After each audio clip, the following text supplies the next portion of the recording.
Okay, is my screen visible with a PowerPoint presentation? Excellent. So Oh, again, great. Yeah. thank you for having me, Casey. Thanks for that nice introduction. Um, I am Rob Warren. I use he, him pronouns. I am from the University of Minnesota, but I'm representing a larger consortium of folks around the country on a project that we have been engaged in for several years. This is not going to be a traditional talk in the sense that I will not provide any results or answers to any questions. Instead, I'm going to describe a project that we are embarking on and hope to incite some discussion about why anybody would do such a project and what else we might do with the project, or if possible, what we might do differently with the project going forward.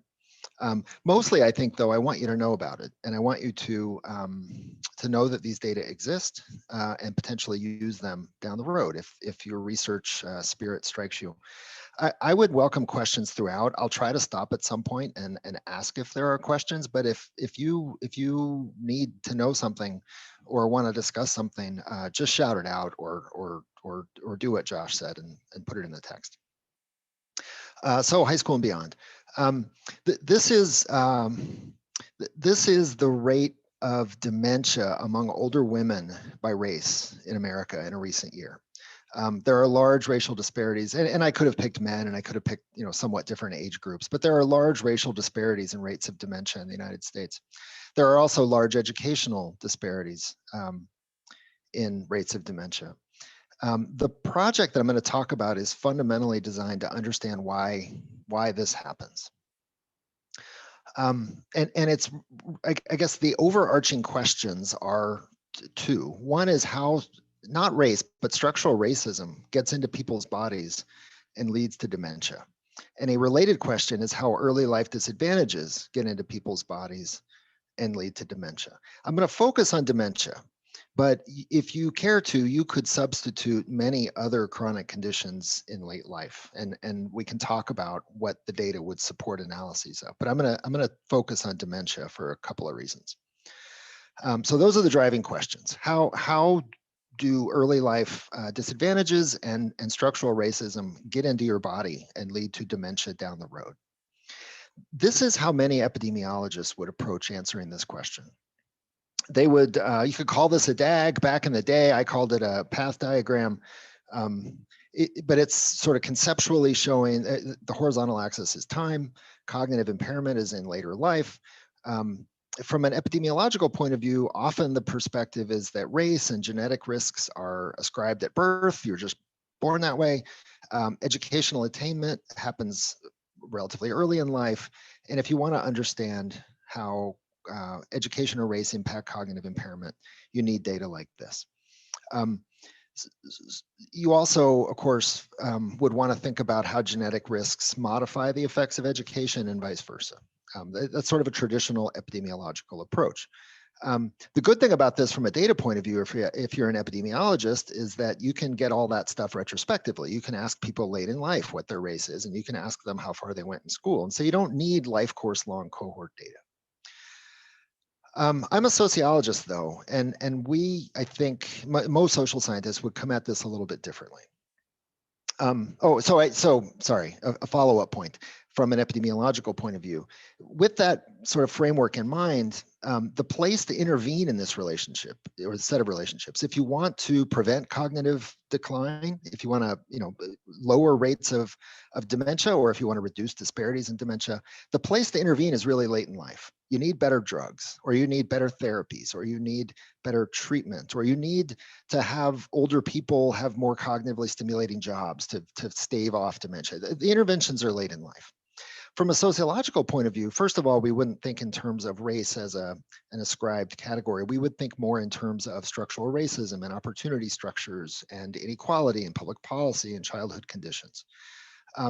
But and that stuff, the relationship between all those things in education, is really the purview of sociology and economics, right? And education policy. And in part of my career, as Casey said, that's what I study.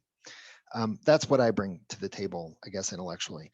But from this point of view, there are other places to intervene. If you want to alter rates of cognitive impairment down the road or reduce disparities, it may be worth thinking about early life inequalities. It may be worth thinking about how you can intervene decades before anybody's going to have dementia to reduce disparities or rates of dementia down the road.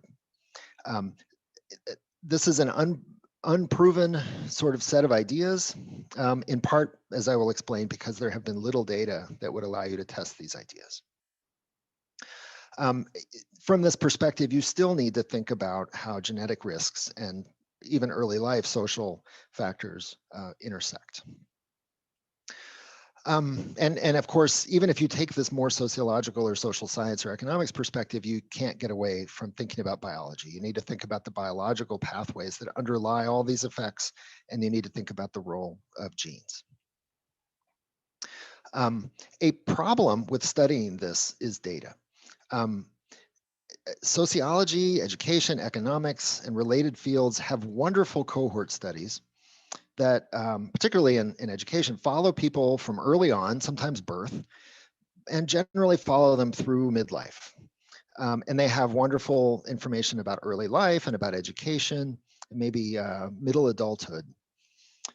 This is almost all education cohorts. It is many sociology cohorts. In the Alzheimer's world, in the dementia world, you kind of have the opposite. You have the data that are used there, even if they're cohort studies, pick people up at midlife. The Health and Retirement Survey, being the most obvious case, picks people up at age 50 and follows them forward, asks about education retrospectively, collects genetic material. And so you kind of have the second half of the life course. But to answer all these questions, you really need data on the full life course. You need to know a lot more about people's early lives than you can get retrospectively. But you also need late life measures of cognitive outcomes and of the biology underlining all of this. And this is where High School and Beyond is designed to come in. And that's the project I want to talk about today.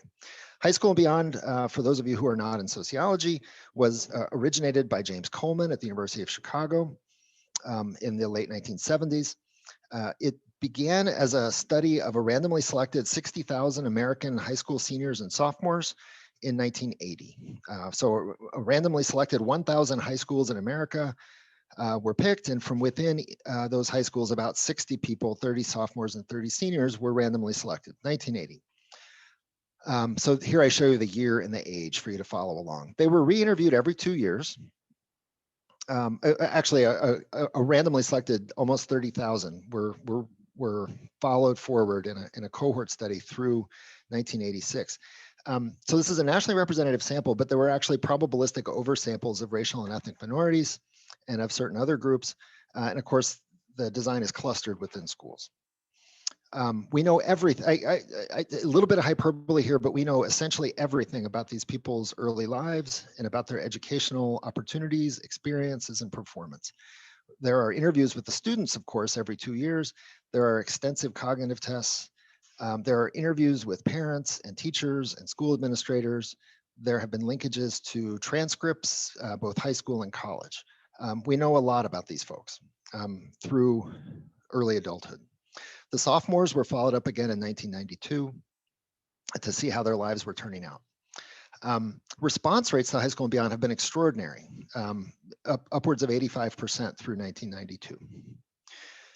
From High School and Beyond, we know a lot about education stuff that borders on sociological and other stuff. A lot of the early literature on social capital, on the effects of private schooling, on curriculum tracking, on lots of other topics came out of High School and Beyond, a fantastic education cohort study.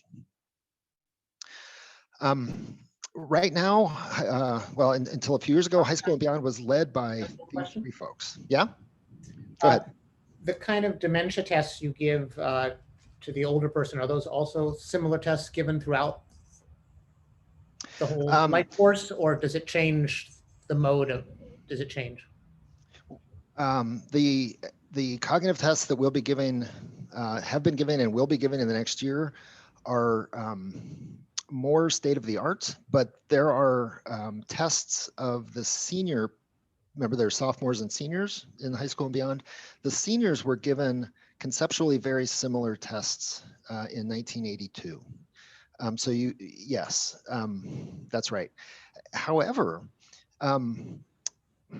The, a hypothesis that is emerging in epidemiology is that what you call late life inequalities in cognition are really just reflections of early life inequalities in cognition. And so the kinds of achievement tests, science or math or reading or whatever in high school look quite different than the kinds of psychometric tests of cognitive performance, memory and recall and sort of stuff that neuropsychologists would give, but it may be that they're tapping quite similar things. But we'll get there. Thank you. So the project's led by these three sociologists right now, and over a beer one day, Chandra Muller suggested that, this is great. We observe this cohort through midlife, like most education studies, but wouldn't it be nice if we could follow them forward? Because then we would have an aging study starting at around age 50, where we knew everything about people's early lives, and so we could create a new aging survey with great early life measures. And so when the second round of beers came, we started to ask obvious questions. Could we find people? They hadn't been interviewed since 1992.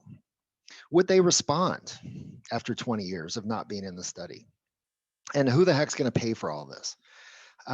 It turned out the last part was relatively easy. We got support from the Sloan Foundation and the National Science Foundation and the Institute of Education Sciences to do a follow-up study in 2014, 2015. We did the two cohorts separately, but a year apart.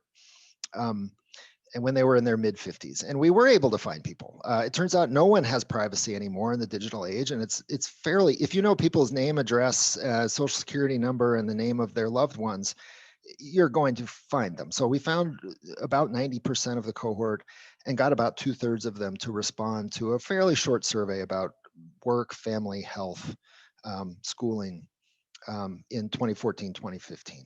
And then we wrote a series of papers about midlife work, schooling, and mortality. We actually wrote a series of papers about early life mortality and the early life factors that stratify early death. But that only gave us that much. We still don't have measures of later life cognition, and we have nothing about the biological processes underpinning the stratification of cognitive outcomes. And so we are going back. In 2021, we're re-interviewing the cohort with support from NIA and from the Alzheimer's Association. And really what I want to focus on is how we're doing that and why we're doing it the way that we're doing. So we need all of this stuff to do this research. The trickier parts, at least from a sociologist's point of view, are how to measure the biological aspects of this and cognition. And so I'm going to talk a little bit about that. One problem, of course, is that this project can't continue to just be led by sociologists if we are really getting into neuropsychological measurements and genetics and various other biological processes. And so the first thing we did was diversify the leadership to include folks from those fields. Many of these folks have done similar kinds of work with the Health and Retirement Survey and other studies around the world. Studying the factors, particularly education and early life factors that stratify cognitive outcomes. So let me talk a bit about how we measured these things.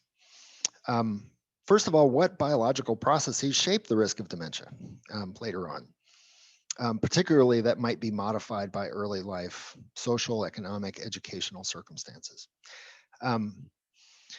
And how are we going to measure those things in this cohort study? So let me start with the genetic component. You may be happy to know that almost nobody is genetically, predestined to get dementia, and almost nobody is predestined not to get it. It is a modifiable thing. There are genetic correlates, but environmental factors and genetics interact to shape who actually experiences dementia. We will measure the genetics collecting saliva. A saliva tube, either in person or by mail, will be mailed back to the laboratory at the University of Minnesota.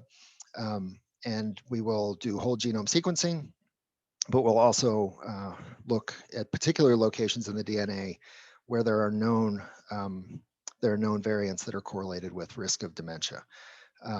So that's step one, get the genetic information. Step two is to look at the biological pathways through which early life conditions and circumstances and structural racism and education might influence cognitive impairment later on.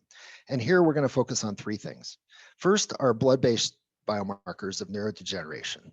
The second is the oral microbiome, and the third is COVID-19 for reasons that are fairly obvious. So let me talk first about blood-based biomarkers. In a perfect world, we wouldn't need blood. We would get everybody in the cohort, all 27,000 of them, into a hospital and do MRI or PET scans. Please forgive my dog. The dogs have decided that now is the time to wrestle. So you can see dementia in PET scans. Concentrations of amyloid and tau reveal that. It's not practical to get a population-based sample of 27,000 people into a hospital. So instead, we will draw blood. It turns out that pathologies in the blood accumulate in the brain decades before people are symptomatic. And these things can be detected in blood. So there are essentially four pathways that can be detected in blood through which early life education, racism, opportunity structures, and so forth can influence dementia. Vascular, inflammatory pathways, biological aging pathways, and then amyloid beta and tau pathways. All of these pathways leave markers in the blood. These things are detectable in blood via measures of amyloid beta, tau, and other measures. So step one, collect blood. We are going to use a company that primarily goes to people's homes and does life insurance related home visits to assess, how much to charge people for life insurance. But for the Health and Retirement Survey and Add Health, they've also done research studies, and so they will go to people's homes. They will collect blood. They will collect saliva for the genomic component. They will also do a series of other kinds of measurements that I'll describe in a second. We are collecting a lot of blood, and we are not analyzing hardly any of it. And I'll tell you why in a second. We, in fact, are proposing to only do a handful of assays for things that are currently known to be predictive of dementia. The problem is that the science changes rapidly. Even from when we wrote our proposal, the science has changed. 5 years from now, we will know a ton more about what to look for in blood if we want to understand predictors of dementia. And so most of the blood will be biobanked. We will do assays for things that are known to be predictive now, and we will store all the rest for future analyses when the science evolves. When the examiner is in people's homes, they'll also get height and weight and blood pressure and pulse and hip and waist circumference. May as well while we're there. This is useful for all kinds of research, but it's also useful because you need to understand things about people's health to interpret their cognitive tests. The second biological pathway is the oral microbiome. This is the collection of microorganisms that live in everyone's mouths. And it turns out that the composition of the oral microbiome is linked to all kinds of chronic disease outcomes. The science is emergent. I would say that rarely have there been studies that have looked at the impact of the oral microbiome on health outcomes in population-based samples. But there are connections between the oral microbiome and your risk of Alzheimer's disease. How does that happen? And why would we study the oral microbiome in this case? Well, there are good reasons to think that the oral microbiome is stratified by things like education and early life opportunities and experiences through inequalities in access to dental care, inequalities in diet, and in where you live. Those three things influence the oral microbiome, and there's good reason to think that all three are stratified by the things on the left-hand side here. In turn, the oral microbiome influences dementia both directly. There are direct biological pathways through which infection, periodontal disease, can enter the brain and cause problems. But there are also indirect pathways, mostly inflammatory pathways. that can lead to neurodegeneration and dementia. So that's the second pathway that we consider. And it turns out that to measure the oral microbiome, you only need saliva, and we're already collecting saliva. It somewhat complicates the analyses, but in getting human saliva for genomic purposes, we're also getting the oral microbiome. So we'll do DNA extraction and metagenomic sequencing for the creepy crawlies that live in people's mouths. The third pathway is COVID-19. So I think we all know that rates of COVID infection and now rates of COVID vaccination differ by race and SES and education. That's not news, I think, to this audience. There are a variety of pathways hypothesized from COVID-19 to dementia. Stroke and brain inflammation and changes to the brain's blood supply are all important factors that impact dementia. And so are all the other things on this list. And all of those things are believed to be impacted by COVID-19. People who get COVID-19 are at increased risk of stroke and brain inflammation and so forth. They're also at increased risk of stress and loneliness. And those things also impact dementia. So none of these things have been well studied. These are 6 hypothesized pathways through which COVID-19 may affect dementia. Leading, for example, the Scientific American article recently to suggest that a tsunami of dementia could be on the way because of COVID-19.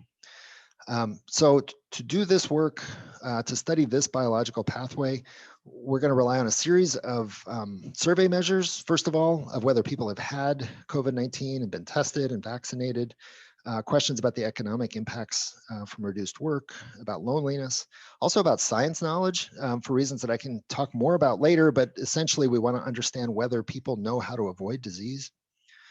And of course, since we're getting blood, we will also do antibody tests to see whether people have previously been infected. Finally, we need to measure cognitive impairment. We would prefer to get everyone in a clinic and to do a full-scale psychological, neuropsychological workup. Again, 27,000 people across the country, that's not feasible.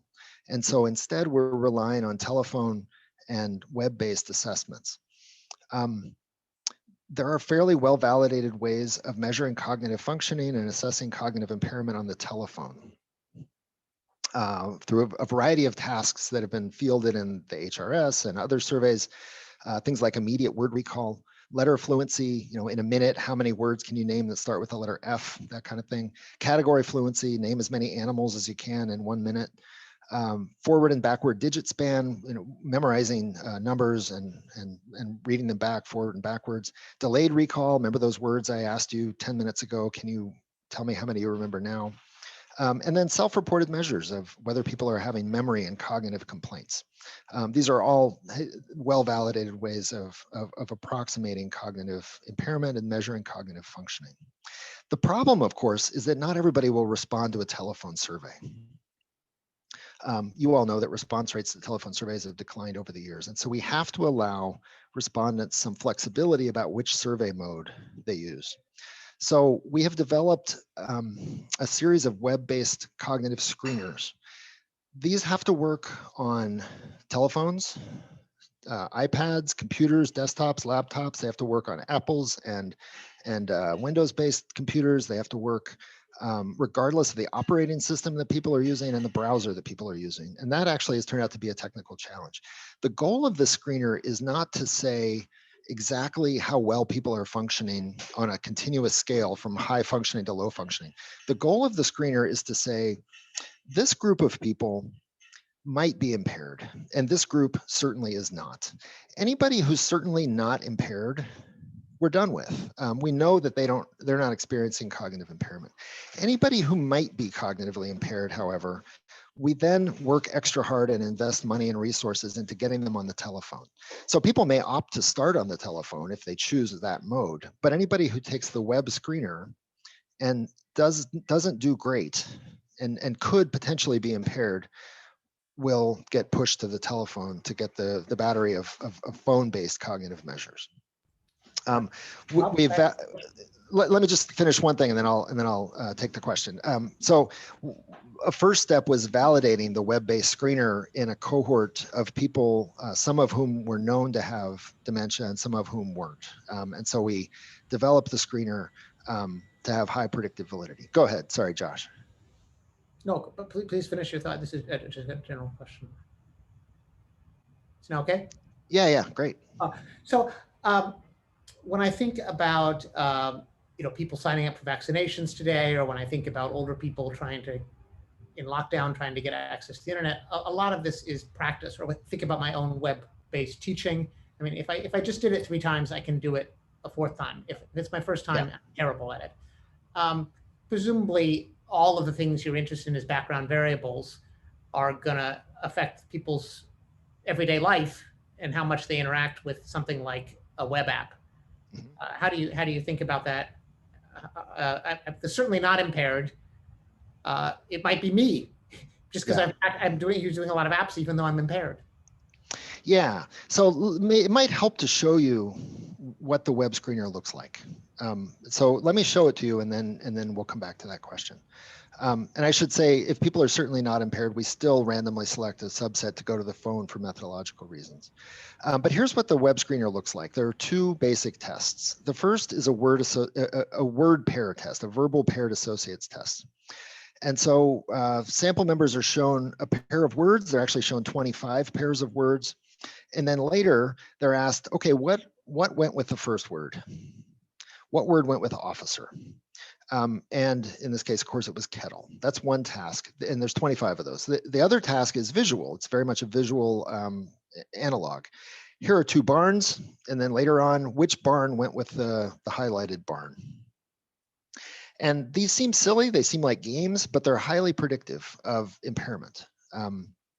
They assess memory and cognitive processing. So yes, there are disparities. Of whether I can figure out how to use the mouse to click anything. I mean, they're kind of getting started on all these seems to be the big hurdle for a lot of people. Yeah, if you can't get started, you can't respond by web. And so you would be followed up by telephone. So yes, there will be some inequalities in who ends up in various modes.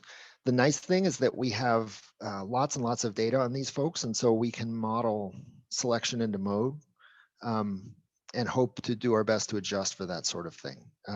It's also a reason that a random subset of people who do well end up doing both the web screener and the phone cognitive follow-up. So you're right. Some people, I'm thinking about my stepfather, probably would struggle, but he wouldn't opt for that mode. We would keep calling him and get him on the phone eventually.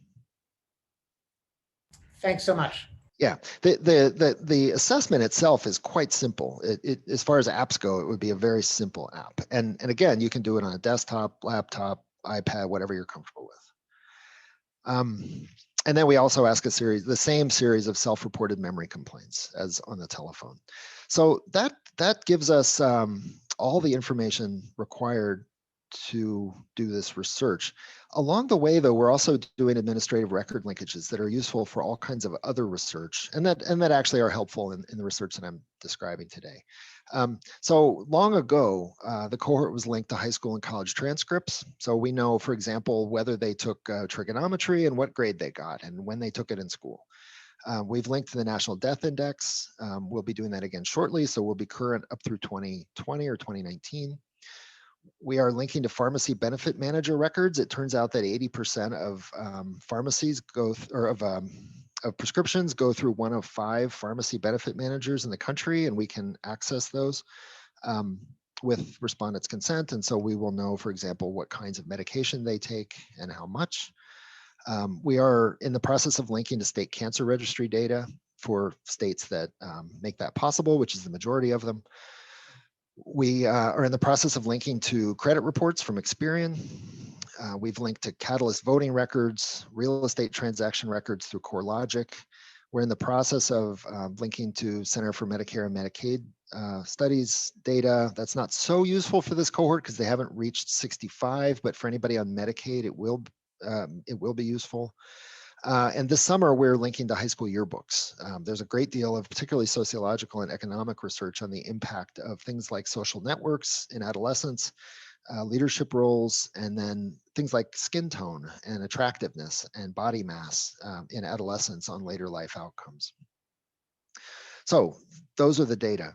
Our current focus is on how education and structural racism and early life affect risk and resilience factors that shape dementia, and also how those things protect against genetic risks for dementia. But as I've described, there are a lot of things that one can do with these data. And I think a contribution that will be new in the field is being able to study all of those things and also understand the biological and socioeconomic pathways through which those processes operate. And again, the goal is to understand whether there are places to intervene early on in the life course to reduce the rates at which people go on to experience dementia and, of course, disparities in those rates. So we're in the field right now. We completed a pilot test with Rob, 200 could I folks. ask a couple of questions that are coming up with chats? Sure, I'm like 10 seconds from being done. So let me just finish my spiel and then, yeah. So and then we'll do the questions. Okay, so pilot test went quite well in the fall.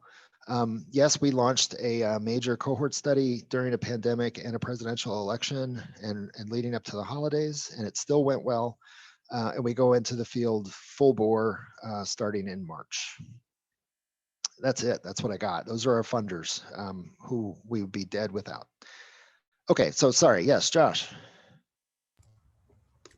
I thought we were going to take a pause in the middle, so I was going to ask some questions that are. Yeah, I forgot. I'm sorry. No problem. No problem. That's why I was interrupting. So let me just start with a couple of concrete questions that are coming up. Birth certificates. Are you going to link to those? It's a good idea. We don't currently have plans to. We should. Maybe I could riff off of that and just could you say just a word about challenges of confidentiality and getting access to data and all this kind of stuff? Is this easy to do since you have people's consent and everybody's willing to help you? You know, you're doing it in a secure environment, or is it really challenging? It varies. It's always challenging. It's always challenging. So the least challenging administrative linkages are challenging. The most challenging requires ink on paper consents, such as the pharmacy records. You actually have to have a signed piece of paper from the sample member. Less challenging is things like the National Death Index, where really you just have to get the National Center for Health Statistics to cooperate and follow restricted data protocols. But things like birth certificates, which are public record, wouldn't be relatively hard. We wouldn't need to ask the sample member's permission. Because this started as an education study, an education cohort study of the U.S. Department of Education in the 1970s, it is covered under the Education Code. And at the time that they fielded it, folks were informed that they would be followed up, and there were blanket consents for administrative record linkages. So we don't take that to an extreme. And certainly all the data are only available through restricted use protocols, some more restrictive than others. Just to get the survey data after 1992, you need to do it in a secure, on a computer that is in a locked room with no internet access. To access biological materials, you're going to need to also then go through even more restrictive protocols, and certainly also for the administrative data. So these data will not be super easy to use. So for example, adding birth certificates would require some administrative hoops and hurdles, but it wouldn't be terribly restrictive. I have lots of follow-up questions about birth certificate linkages, but that's probably not a good time to do it. Let me just, Nathan just asked a question about, as long as we're on this kind of logistical issue, what about doing this during the pandemic? What lessons would there be for other studies? You said it was remarkable. Is that the answer? So one reason that telephone response rates have gone down so much over the decades is that people are busier and they have cell phones. And so they're not home. Nobody answers their cell phone if they don't know the number, and people are not home for landlines. Well, in 2020, everybody was home. And so that was a plus. It was very easy to get a hold of people by telephone. Another sort of COVID thing, though, is that more so than usual, people are reluctant to have folks come to their house. So we want to come to your home and we want to stick you with a needle. If you frame it that way, people are going to say, hell no. But if you explain that they are wearing full protective gear, they are trained health professionals, and they will actually be providing information like antibody tests results, people's minds are changed. It's really a matter of how you frame it. But I think in the COVID environment, it's actually, as much as anything, a plus because people were home. They weren't taking their kids to soccer practice and working 3 jobs, which makes them hard to interview. Okay, I have 3 questions about the general issue of life course measures of impairment. So I originally says, are you thinking this is a variable intercept model or variable slope model? How is this going to work out? Then we have a question about similar question from Maria and from Amal. Do you have a measure of student age, adolescent cognitive functionability? Yes. Maybe you could, we've kind of already answered that a little bit, but maybe you could just say what's most like the dementia. Yeah, the seniors in 1982 were given a series of tasks that were spatial reasoning tasks, but also a series of tasks that were paired associates tests. So whereas our web screener has, here's 2 words, and then later on, which word went with the first word, and same thing for pictures. In 1982, the seniors were given word pair associates. So here's a word and here's a picture. And then later on, what picture went with what word. So it's a very similar cognitively similar task for seniors. Everyone was given several batteries of achievement tests of the kind you might expect in a high school study, and at multiple times. But maybe of course, we have things like GPA and curricular exposures and things like that. So presumably you're going to be looking at level effects and also slope effects. Any comments other than to say that you're going to do both? Yes. In a perfect world, we would have exactly the same test from 1982 or 1980. It wouldn't make much sense to simply replicate what tests were administered then, because those tests aren't well validated to be predictors of impairment. So the answer to the random slopes, random intercepts is yes. I mean, we do think the intercepts and the slopes will differ. I have to say, though, that most of the analysis of change is not going to come from this round of surveys. It's going to come from the next one. Not that many people are cognitively impaired, and almost nobody has dementia. These folks will be 59, 60, 61 years old. Rates of full-blown dementia will be almost 0. Rates of cognitive impairment will be low, except maybe among the high school dropout group. But 5 years from now, 10 years from now, is when we would see real decline. Now, real decline and levels this year will certainly be modeled as a function of cognitive performance and test scores and everything else from early life. So this is a point of debate in the dementia literature, as I understand it. When does decline begin? And does what looks like decline actually mirror inequality that was there when people were 18? And so we don't have exactly comparable tests from when people were 18, but we can certainly get clues. Maybe I can just ask a follow-up in terms of the explanatory setup you have here. It's observational data, you have longitudinal data. Is there anything about the setup that is giving people ideas for causal inference? Are there, I don't know, is there randomness introduced in events that happen along the life course or anything like that? As you've kind of gone from having a sociologist-only team to expanding out, are there new ideas there? No. So it's pretty much the kind of observational. It is. Control for background variables type of thing. And okay. There's only one exception to that that's not very interesting, but it's kind of fun. The cohort was born during the rollout of PBS and Sesame Street. And so there's been a little bit, but that happened unevenly across states. And so there's been some research on exposure to Sesame Street in the cohort on educational outcomes, but I don't know that's going to be a major focus going forward. But yeah, it's observational. That's right. So there are a whole set of questions on, are you also doing this and have you published this? So let me just go through. Sure. A I saw one. Can I start with it? Sure. We have not published validations of the relationship between the phone-based cognitive measures and clinical diagnoses of dementia or cognitive impairment, but other people have,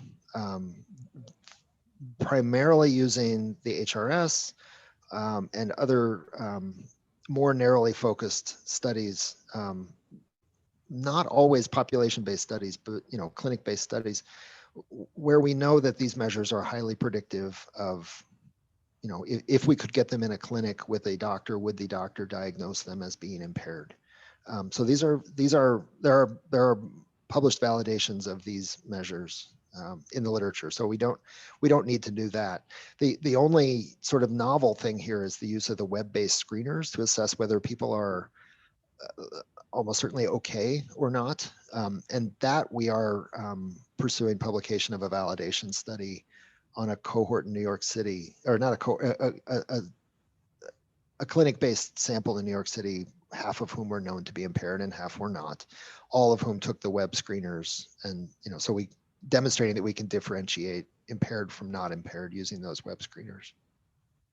Great. Aisha, can you unmute and ask your question about antibodies to other things besides COVID? Sure. Thanks, Rob. So my question is whether you have any plans of testing for other antibodies, because there's tools now for doing it relatively easily for looking for multiple pathogens and across the life course. So particularly, I was thinking of influenza and multiple exposures, and there's been some research on that, but just get your thoughts on that. Yep. No, our focus has been pretty narrow on things relevant for dementia, but remember that I said that we're getting a lot of blood, and the huge majority of it will just be frozen. And